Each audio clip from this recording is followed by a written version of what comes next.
so where can cancel culture take place? I think it should happen with people who are known to the public, right?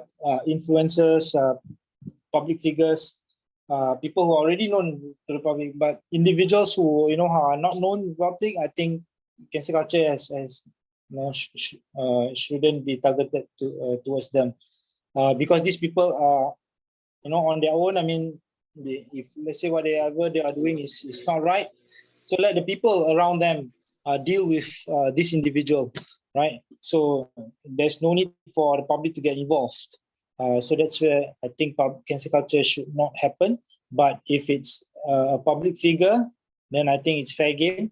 And again, I think cancel culture doesn't necessarily mean that or it should not mean that we want to improve certain conditions. No, it could simply be a matter of conveying the message that we cannot approve this action, even though this particular action may be perfectly legal.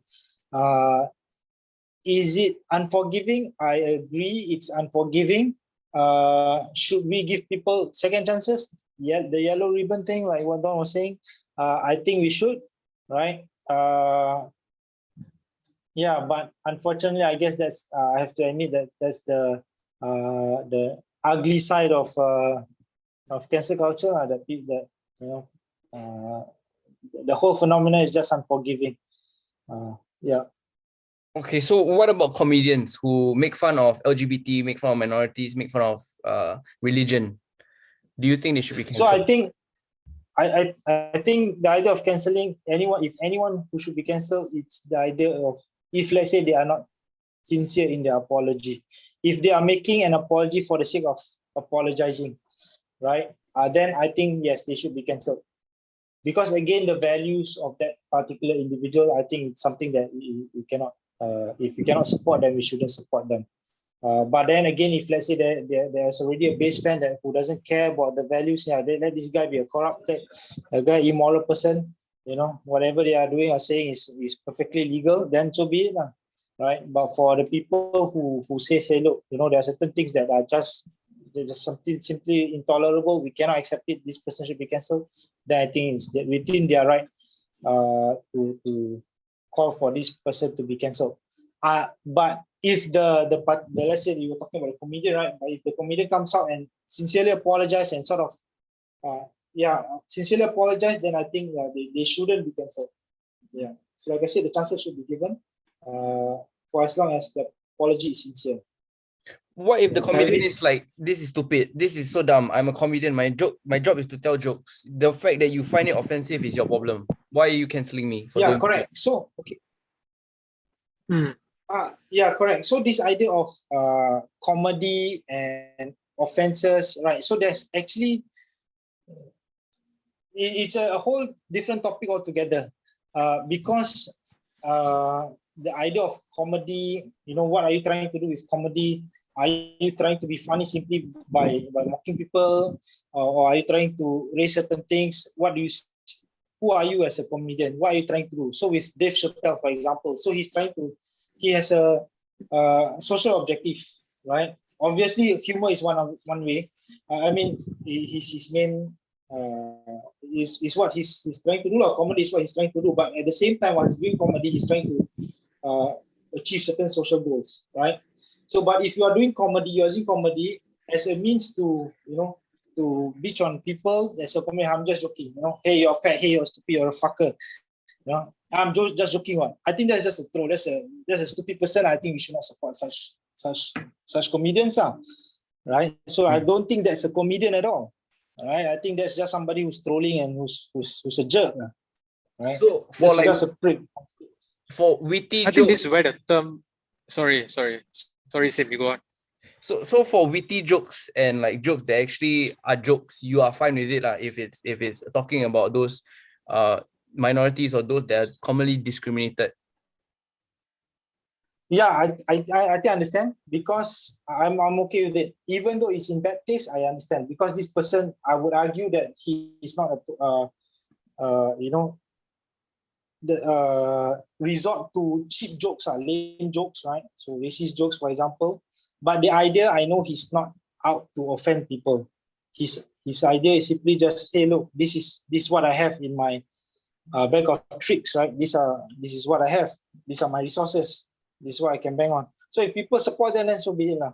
So I'm okay with that. But if people use comedy as a means to actually, to convey certain things that are not right, then I think that is something that we should not support. Yeah. Okay, I get what you're saying. Don, you were saying something? I feel like comedians are in a very gray area. You get what I mean? They have that pass to say anything they want, and as what Uni was saying, like if they said something wrong, they could just come up and apologize sincerely. But for comedians, right, I think if you don't like what they said, instead of canceling them, you just boycott them. You get what I mean? Yeah. You just don't watch them. Or since you said this and it offends me, your joke offends me, I'm not going to watch you. That's it. Yeah, okay. Instead of going into this whole cancel thing, Yeah, I can agree to that. I can agree to that. So, for example, okay, this may be controversial. You guys know Peter Russell? Yes. Yeah. Yeah. So actually, I find him, I won't say offensive, but I don't find his jokes funny, right? He makes jokes. Anybody making those jokes, these are common jokes that people are already saying. So when he got popular, I was asking myself, why on earth is he famous? Right? All he's doing is just replicating what people are already saying. Right? Whereas, for example, if let's say, so that's why I say comedy and racism, the idea of racism or being offensive, it's a whole different discussion altogether, because comedy is an art, right? So you have to, so I would respect comedians who actually know the art, right? They know what they are doing and to achieve certain things. But if you are just merely, saying things that are cheap, that people, you don't need a brain to say, to crack your joke, right? Then I can't respect them. But do I want Peter Russell to be cancelled? No, I don't. Right? Because there are people who appreciate him, who find him funny, then also be it. So even though I find his so-called jokes are lame and cheap, right? But whereas for Dave Chappelle, like I said, he has an objective, and that's something that I can respect, right? Yeah. So even though I don't agree with some of his jokes, and I understand why some people may find it offensive, I still respect him because he put thought into his materials, right? Yeah, so that's something I can respect. Yeah, but if you're just merely saying, "Hey, look, you're fat," and then funny people laugh, then I think that's stupid, right? But again, like I said, comedy is a different what do you call it, discussion altogether.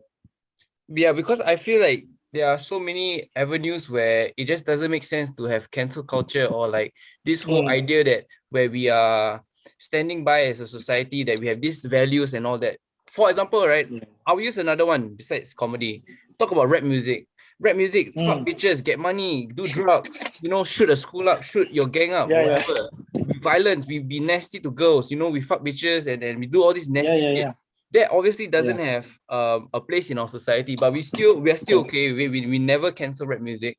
So it's just like it doesn't make sense for it to be cancelled as well, because it's an art form, right? No one's going to like the comedy club, they listen to the joke, then they laugh at this sexist joke, and then they go home and beat their wife. No one's listening to rap music and then after that going out to join a gang, So I think it's quite tricky because of all these gray areas. But what about other avenues like the army, for example? Because I don't know if you see but Aware, which is the feminist organization in Singapore, they came out to say there's a lot of very toxic practices in the army. They say it's very fucked up, and there are certain things that I can agree with. Like, for example, I remember some of like the superiors that I work with, right? They will abuse their power because they know us as men, when we come into the army with no rank and anything, we can't talk back to them, can't say shit, we have no power, and then there's that imbalance once again, right? So they're able to say whatever they want to us. They can scold us, they can play father, play mother, they can just do anything, right? They can take our time and just abuse it. So, but then I get that there also comes a certain aspect of why you go to the army for, you know, you go to the army, right, to mainly prepare you for war. There's sometimes where this kind of tough love is needed, but I agree that the current state in the army is just a bit too toxic lah.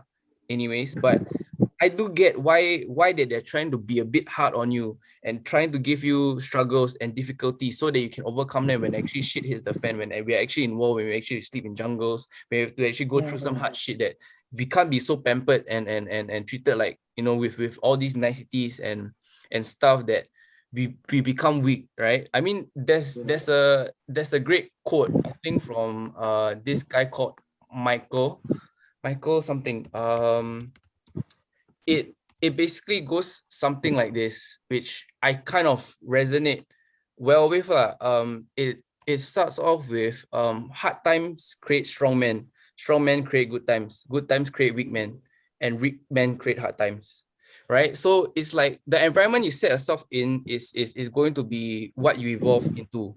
If you're going to be treated like, oh, strawberry generation, and there's going to be aircon in your bunks, and then there's going to be all this nice food, and if you feel a bit tired, okay, never mind, no 5BX for you, no exercise for you, we're going to be very nice, and we're going to listen to all your mental health worries and all your concerns and everything, and then we might as well not have an army anymore. Like, what's the purpose of that? And do you think that those are the things that should be called out for? And to what extent, especially in an organization that is the army, which is very toxic on its own, because its main objective is not to care about all these things, but to fucking survive and to fucking fight and to fucking go to war.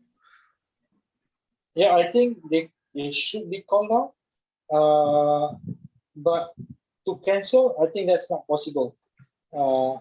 Yeah, definitely not. I mean, to cancel, of course, you can't cancel the army, right?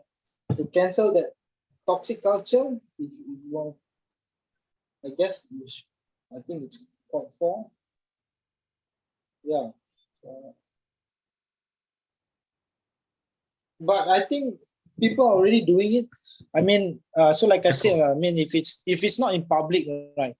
If it's not public, then, and if we can deal with it privately, then deal with it privately, which I think was already happening, with parents complaining and things like that. Yeah, right. Yeah, so I think, so must aware step in. I don't know. I don't think it had to. I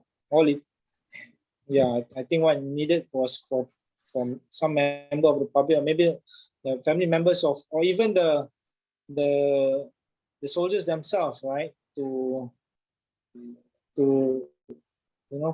just point out, I guess, hey, look, this is something that we should put an end to. Should not be tolerated. Yeah. But of course, I understand it's not easy to do so, given the nature of the organization.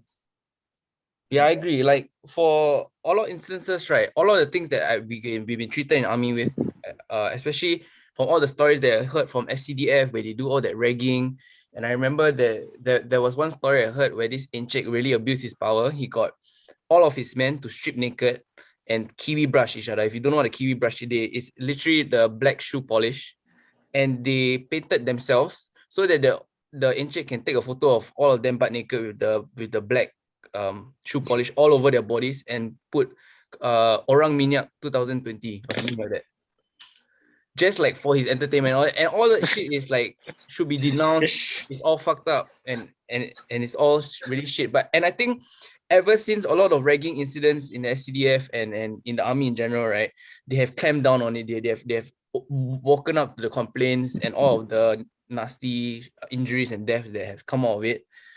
But I'm just thinking, like, moving forward, right, if we keep drawing back, I'm just wondering, where is it gonna go to? Is it gonna be next time like shouting is gonna be considered toxic already?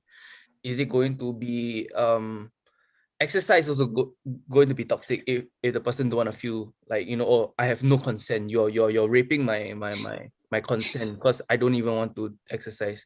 Then I mean, the whole idea of having an enforced army is also against our consent. It's also very problematic, right? In a way. Yeah. which I have already So, seen like some discussions online lah that's already against enforced conscription and all that. But I don't know, man. Maybe to move on to something else. Okay, if you're talking about cancel culture, um, and you talk about the social justice side of it, which I also can kind of see too, right? But have you thought of like the future implications of how like right now, right? We as a society also look back in time. We don't even look at our current situation. We look back in time, and then we look at stuff like Winston Churchill. Okay, he was a great leader. He did a lot for the UK. He fought against the Nazis, blah blah blah. But he also said some racist shit about Indian people, about Irish people, and all that. And then people are trying to cancel him and trying to get him removed of the UK dollar signs, removed from books, blah blah blah. Because at that time, I mean, everyone was quite a racist back then, but obviously now our values have changed, right? yeah. So, and also if you look at other instances, where they have done this, do you think that you're safe in this type of environment, and it takes into consideration how everyone was given that time period? Like for example, like right now, right, I think one of the biggest, most unethical things that we're doing that's against social justice, against the environment, and against everything else, right, is veganism. For example, I also can make this argument, and then future historians can come back and cancel you, right, for partaking in like factory farming and for eating meat and all that. And then they're saying, look, they're just killing all these innocent lives, right, to for their own pleasure, for their because it tastes nice. So in that sense, right, in the if we keep this going, there are implications that, like, I don't know, there's just gonna be there for you as well as not only people from the past. The fact that you even own an iPhone, that could be seen as problematic also, if from the point of view of historians in the future. They say like, oh look, they extract all the cobalt and all the lithium from Africa, they exploit the child labor there just so that they can use Twitter on their phone. What the fuck is this? Unethical human beings from the 21st century.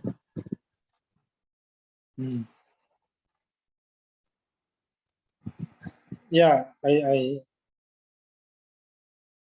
I see your point about your criticism about trying to cancel people in the past.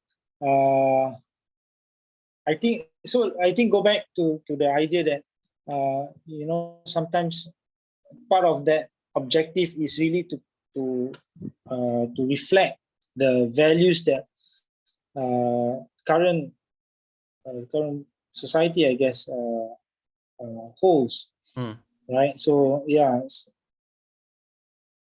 it's just a message now, I guess, to say, hey, look, we cannot stand for anyone who is racist and whatever.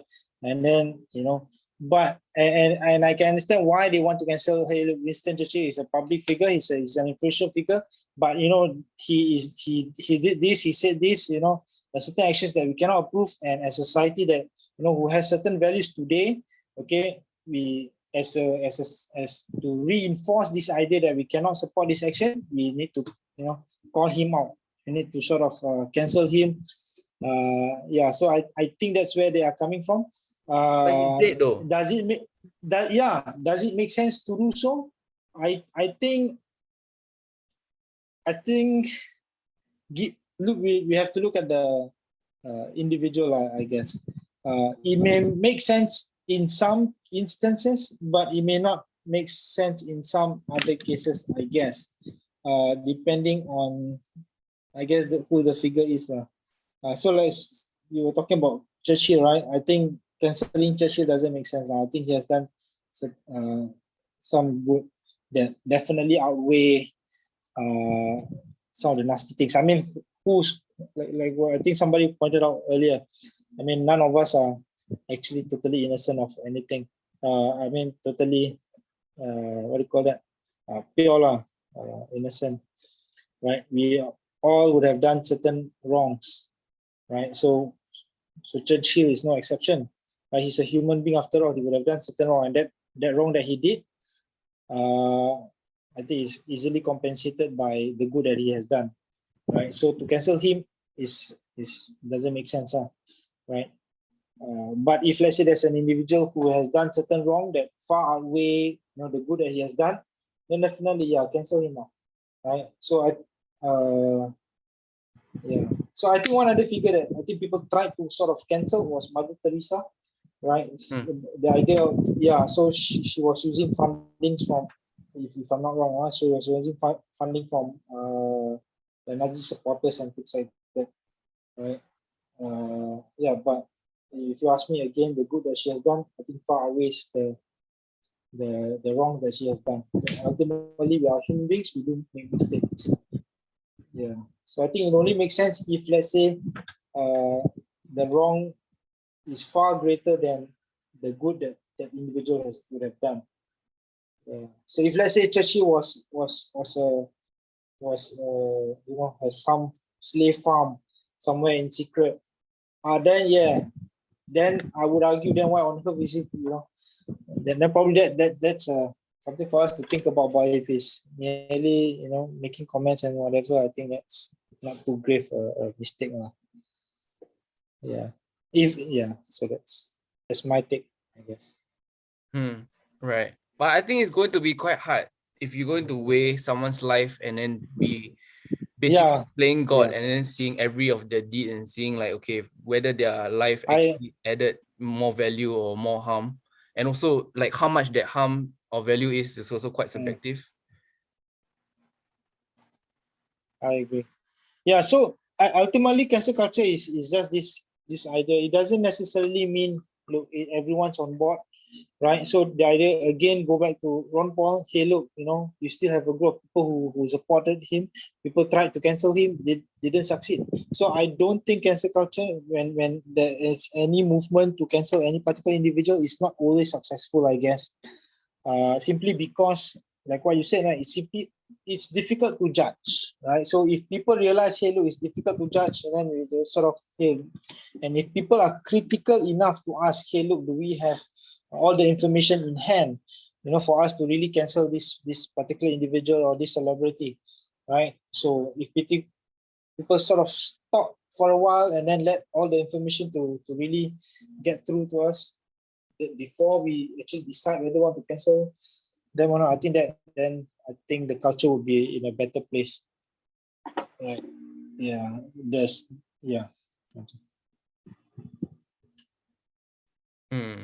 Okay. And what about like the further consequences of cancel culture? If we because I also can make the argument that how is it social justice? It's actually social injustice. For example, if you see a murderer, right? This father is being cancelled for killing someone, and then it's not only the cancel culture mob will go for him, they will go for his children, his family, his wife, or whoever, all of them innocent, but they receive all of the blame just by association. Like I know, like I had a certain friend who was actually friends with Dikosh lah. Then just cause he posted Insta story of him with Dikosh just hanging out as a friend, right? He suddenly got all the DMs like from a lot of people and all his friends saying like, oh, you support a child molester, blah blah. When at that time the case wasn't even like being processed yet, no evidence came out yet, everything was still up in the air. It's just an unnecessary burden that just comes along with it lah. So can you really say it's like social justice when all of these other innocent parties also get hurt? And I have to agree. The students are the unintended, maybe perhaps even intended, but the ugly or the nasty consequences of vigilantism, I guess, right? So if you want to call cancel culture or consider cancel culture as a vigilantism, so with vigilantism, that's the risk that people that we have, right? That we people who are not in the wrong may have to face certain consequences that are undesirable, or even people who are not in the wrong may actually be accused of things that they have not done. Right? You were saying that's kind of Johnny Depp as one such example. Yeah, so I think so if we take cancel culture to be some sort of vigilantism, I think there's definitely a consequence that people that we will see, that will not go away. But if we see cancel culture as a movement to highlight certain things that we cannot approve, that we should not approve, and it's not exactly the same as vigilantism, then there's something else. So it's a matter of how we see cancel culture, I guess. Would you say so? Whether it's a form of vigilantism, if the two are the same, if they are synonymous, then yeah, there's definitely the unintended consequences of it, side of it. We're out to punish certain things, certain individuals, or even the families of this individual. Fair enough. Yeah. Don, do you want to take this convo anywhere else with cancel culture? No, man. Okay, so with that, I think we've had a very good, lengthy discussion on cancel culture. I think there's definitely room for more discussion. Okay, but maybe perhaps another time though. Any last words from any one of us? Yeah, I just quickly want to add that I think for the most part, for situations which fulfill the 5 criteria that I gave you all just now, with the no avenues and greater harm, and the targets being systemic and having reasonable evidence, and of course the power imbalances, I think there's much other better ways to go about society's issues than cancel culture. Most of it is very reactionary and is basing off people's judgment, and then when they're reacting to such news, they're going to be very emotional, and their judgment is not going to be rational. It's going to be very clouded. Yeah. And that's why I just can't seem to agree with this movement. I feel that even for the cases, right, that they can actually have or let's say even if we have individuals, right, and how do we handle these kind of individuals? It would be, I guess, through proper means and measures. And if there are no means and measures, right, then it just reflects more of that society or that government's policies not covering such avenues. Like like instances in Hollywood, there's a huge loophole where there's no regulations, people can just abuse the power. Then now that they have known from the Harvey Weinstein case, how can they move better with that? How can there be a better avenues for reporting sexual crimes, for them to take them serious? For this Sylvia incident, I think it's all unnecessary. They could have just gone to MOM, gone to the actual proper direct avenues for their case. And if all the avenues were corrupt somehow and then they didn't side with them, or they couldn't find any evidence, then and they really felt that they were in the right, then probably taking it to here would have made more sense. But just coming out straight away, canceling someone, is just something that I cannot really agree with. So yeah, that's just my take. All right. So with that, we can agree that cancel culture, while people may have good intentions behind why they want to partake in cancel culture, canceling out or calling out the wrongdoings of any particular individual, you cannot avoid the fact that there are people who are out to just be toxic as well, right? And then there are the ugly consequences of cancel culture. And does it do more harm than good? In some cases, definitely. But we can also agree that there are instances when, especially when there are really no other avenues for people to call out the wrongdoings, where cancel culture makes sense, and it's the only avenue that makes sense, right? Or is helpful for the victims of those wrongdoings. All right. So again, definitely this debate is going not end here. It doesn't end here. People are still debating about cancel culture. People are still talking about it. Yeah, but this is just from the three of us. Till next time, bye bye.